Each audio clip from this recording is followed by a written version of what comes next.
teman-teman semua, balik lagi bareng aku Devi. Tentunya masih berlokasi di tempat yang sama, yaitu Kejaksaan Negeri Gorontalo Utara. Jadi ini masih jam istirahat. Jadi aku mau lanjutin video part 1 tentang serba-serbi kejaksaan nih. Kalau di video yang pertama aku udah jelasin tentang kejaksaan itu urutannya ada Kejaksaan Agung, Kejaksaan Tinggi, Kejaksaan Negeri, dan ada cabang Kejaksaan Negeri juga. Itu seperti apa? Sekarang aku baru aja mempelajari suatu hal yang baru nih. Udah aku catet nih, saudara-saudara, teman-teman semua. Jadi aku baru aja mempelajari suatu hal yang baru. Karena sebagai manusia kita harus terus belajar tentunya ya. Jadi mari kita belajar bersama-sama.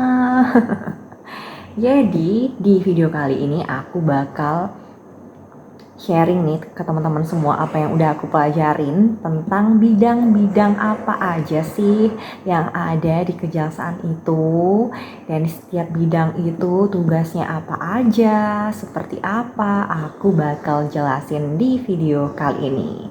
Mungkin nggak semua bidang langsung aku jelasin di video ini ya, supaya nggak terlalu banyak juga, jadi aku bakal jelasinnya satu persatu. Jadi simak video ini sampai selesai. Oke teman-teman semua, sekarang aku bakal sharing nih ke teman-teman tentang bidang-bidang apa aja yang ada di tingkat Kejaksaan Agung. Kita mulai dari Kejaksaan Agung dulu ya. Ada bidang yang pertama, ada bidang pembinaan, kemudian ada bidang pengawasan, ada bidang intelijen, ada bidang tindak pidana umum, tindak pidana khusus, kemudian ada bidang perdata dan tata usaha negara, kemudian ada bidang tindak pidana militer. Nah, tindak pidana militer ini hanya ada di Kejaksaan Agung ya, sementara hanya ada di Kejaksaan Agung aja. Terus yang terakhir adalah Badan Pendidikan dan Pelatihan. Jadi dua bidang yang terakhir itu hanya ada di suara apa itu? Hanya ada di tingkat Kejaksaan Agung aja. Gitu ya. Kemudian kita lanjut ke bidang yang ada di Kejaksaan Tinggi. Itu sama, kurang lebih sama. Ada bidang pembinaan, pengawasan, tindak pidana umum, tindak pidana khusus, intelijen, perdata dan tata usaha negara, dan ada bidang tata usahanya sendiri ya. Gitu. Nah, lanjut ke bidang lanjut ke tingkatan Kejaksaan Negeri. Bentar, aku buka catatanku dulu ya, maklum baru belajar nih soalnya. Jadi di tingkat Kejaksaan Negeri itu sama, kurang lebih sama. Ada bidang tindak pidana umum, tindak pidana khusus, ada bidang intelijen, perdata dan tata usaha negara. Kemudian ada subbagian pembinaan, jadi subbagian ya, karena di Kejaksaan Negeri jadi subbagian pembinaan. Dan ada satu lagi nih yang mungkin baru terdengar nih di telinga kalian, itu ada bidang barang bukti dan barang rampasan. Ini juga aku baru tahu loh. Sebelum-sebelumnya nih, waktu tahun lalu waktu tes CPNS itu yang aku tahu tuh cuma 5 in doang. Tapi ternyata ada tambahannya satu lagi, yaitu bidang barang bukti dan barang rampasan. Jadi aku di sini bahasnya yang tingkatan Kejaksaan Negeri ya teman-teman, karena aku tugasnya di Kejaksaan Negeri. Jadi aku mulainya dari bidang tindak pidana umum ya. Kenapa dari sana? Karena cakupannya menurutku tuh luas tindak pidana umum, dan sepertinya perlu diketahui lebih dulu nih buat teman-teman semua. Jadi kita sharing bersama-sama. Untuk yang pertama tentang bidang tindak pidana umum. Oke teman-teman semua, jadi kita langsung aja ya mulai sharingnya nih. Sharing apa yang baru aja aku catat dan pelajari. Dimulai dari bidang tindak pidana umum. Tapi sebelumnya nih aku mau mohon maaf kalau ada yang kurang atau ada yang keliru dari apa yang aku sampaikan. Jadi mohon maaf karena di sini aku hanya sharing apa aja yang baru aku pelajari. Jadi kalau teman-teman semua tahu nih hal yang lebih benar, lebih lengkap, bisa menuliskannya di kolom komentar. Oke? Biar kita belajar bersama-sama. Jadi bidang tindak pidana umum. Dari namanya nih, tindak pidana umum, berarti berkaitan dengan tindak pidana umum. Pidana umum itu yang kayak gimana sih contohnya? Jadi contohnya itu seperti penipuan, terus pencurian, kemudian penadahan, kemudian apalagi tuh narkoba, kemudian pencabulan, terus apalagi nih, bentar ya aku lihat catatanku dulu. Bisa kayak pembunuhan juga dan masih banyak lagi. Kalian bisa googling aja ya. Banyak banget tuh nanti artikel dan website yang kasih tahu ke kalian jenis tindak pidana umum itu apa aja. Jadi itu sebagian kecil yang aku kasih tahu ke kalian semua ya. Gitu. Nah, dari tindak pidana umum yang aku sebutin tadi itu proses penanganannya seperti apa? Jadi proses penanganan yang pertama pasti penyelidikan, tapi penyelidikan ini dilakukan oleh Polri, oleh polisi. Jadi kejaksaan itu penanganan perkara tindak pidana umumnya itu dimulai dari yang namanya prapenuntutan. Bentar ya, aku lihat catatanku dulu. Ada prapenuntutan, kemudian baru penuntutan, baru upaya hukum, baru eksekusi, dan yang terakhir eksaminasi. Nah, itu tahapan penanganan perkara tindak pidana umum oleh kejaksaan. Jadi teman-teman semua, proses penanganan perkara yang dilakukan oleh kejaksaan itu dimulai dari tadi prapenuntutan kan. Jadi prapenuntutan itu adalah proses tindakan dari penuntut umum yang dalam hal ini adalah jaksa untuk mengikuti perkembangan penyidikan setelah menerima surat pemberitahuan dimulainya penyidikan dari penyidik. Penyidik ini adalah polisi.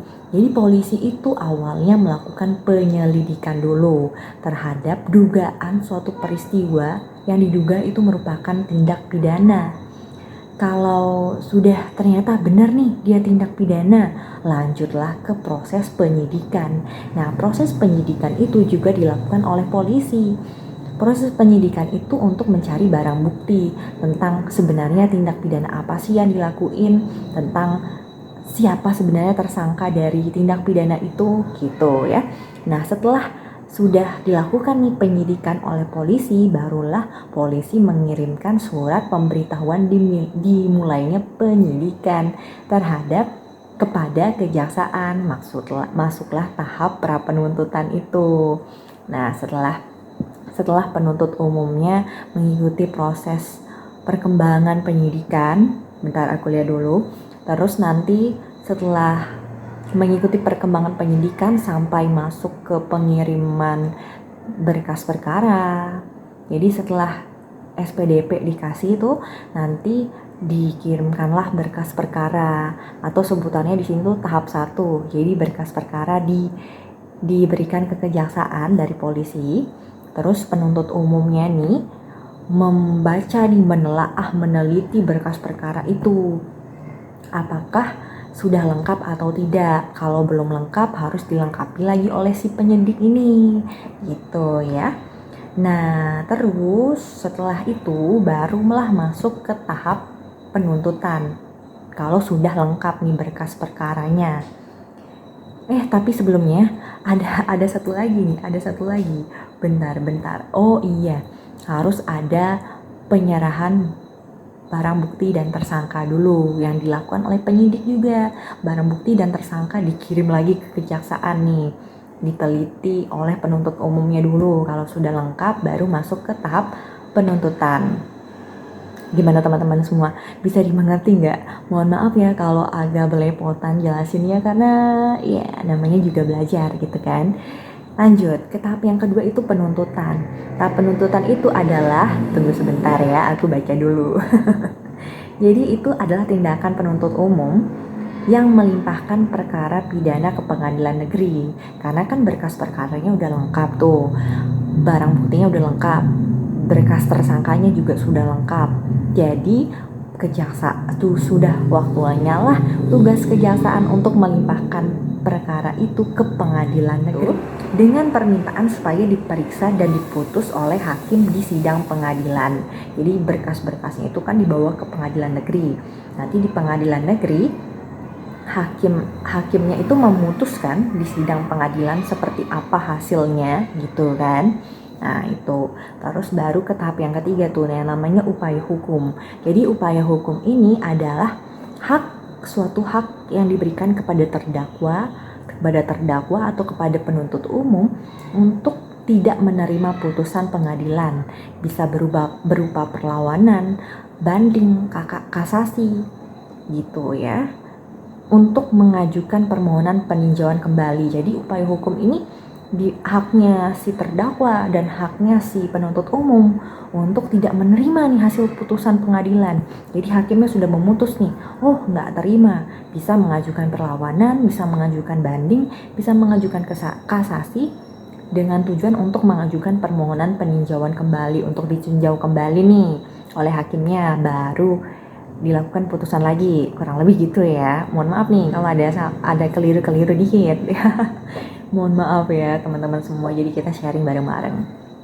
Itu upaya hukum ya setelah tahapan penuntutan. Tahapan yang keempat itu adalah eksekusi.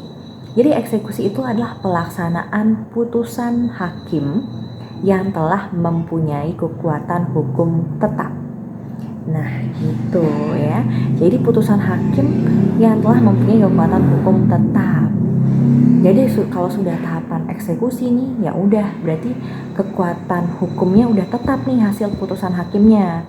Jadi waktu untuk kita melakukan ketidaksetujuan itu saat yang tadi tahapan ketiga upaya hukum, baik itu terdakwa ataupun penuntut umum gitu ya.